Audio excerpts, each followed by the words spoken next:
move to China, as obviously super growth out there. Jim Rogers, in China, have they been using money that they have saved in the same way as Singapore, or do they create money?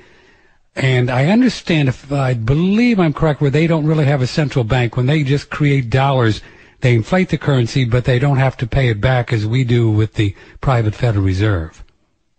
Well, they do have a central bank. It's not like the private Federal Reserve. In that sense, you're right. There are very few countries now that don't have a central bank. By the way, central banks are not good as far as I'm concerned. The world has gotten along without central banks many, many times in history. In America, even, we've had 3 central banks. The first 2 failed. In my view, the one we have now, the Federal Reserve, is going to fail too, because it's being run by bumbling idiots who just don't know what they're doing. But back to China, they too have huge reserves, not on a per capita basis, nothing like Singapore, but they have the largest foreign currency reserves in the world, the largest foreign currency savings in the world. They're starting to spend some of them now to try to make sure their economy doesn't get badly hurt by the recession. Mm-hmm. But no, they at times they have inflation just like everybody else does. And one of the reasons they do is because so much money has come into the country because they've been so successful that at times they've had a little too much money, and they've had some bouts of inflation. Nothing serious yet. Do they have a way to suck out the money like we do with income taxes and other techniques? Well, they do have income. They have taxes not as high as we do in the U.S., but they certainly tax people. They impose bank reserves. They make the banks hold back a lot of money and not make loans at times, just as we do in the U.S. and most Western countries as well.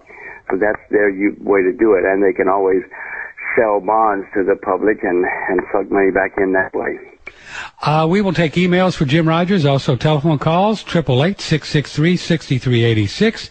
888-663-6386. Email patrick@oneradionetwork.com. You did very well, I hear, in the 70s when gold really took a nice run and we had the inflationary 70s. Can you make a comparison, Jim Rogers, to the 70s and today when it comes to inflation and commodities?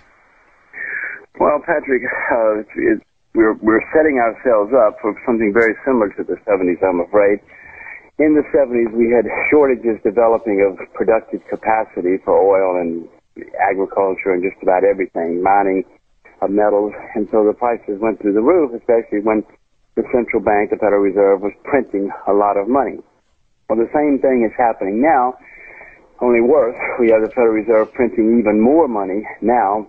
It's staggering. Historically, it's never happened anywhere, any country that stayed solvent, how much money the Federal Reserve is printing at a time when we have shortages of capacity developing in raw materials. I mean, the inventories of food are the lowest they've been in decades. Nobody can open a mine, and the mines are depleting now. Oil reserves are depleting, so we're going to have the same thing, and it's not going to be fun. So you see gold and silver then moving a lot higher in the next 2 or 3 years?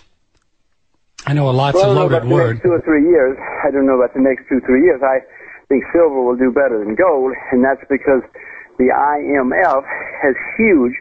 They're the second or third largest owner of gold in the world. IMF is desperately trying to sell their gold so that they can bail everybody out. So that's a big overhang on gold.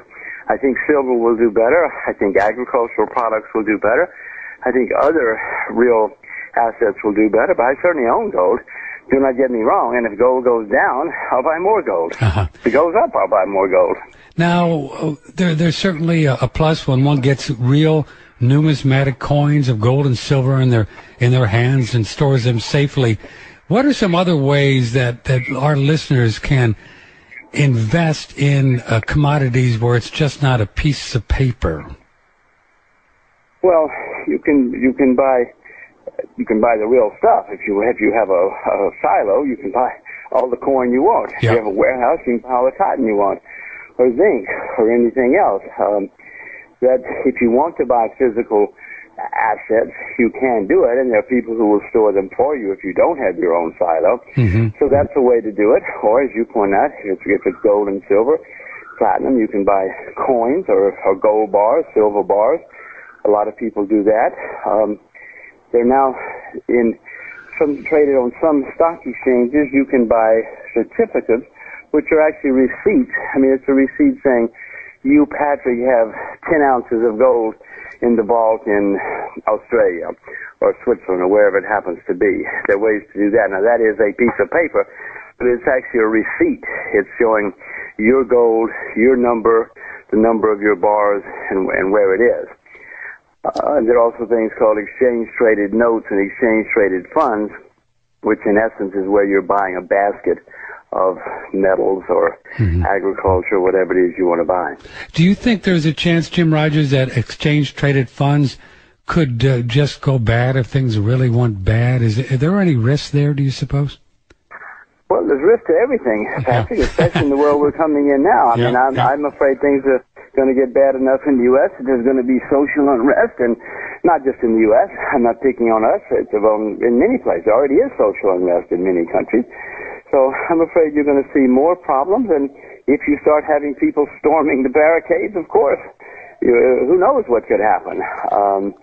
So if you have it in your backyard, you know where your gold is. On the other hand, if you have it in your backyard and the mob comes, they may take your gold from you. So there's all sorts of risks no matter what we do. You're a very practical man, aren't you? You just kind of...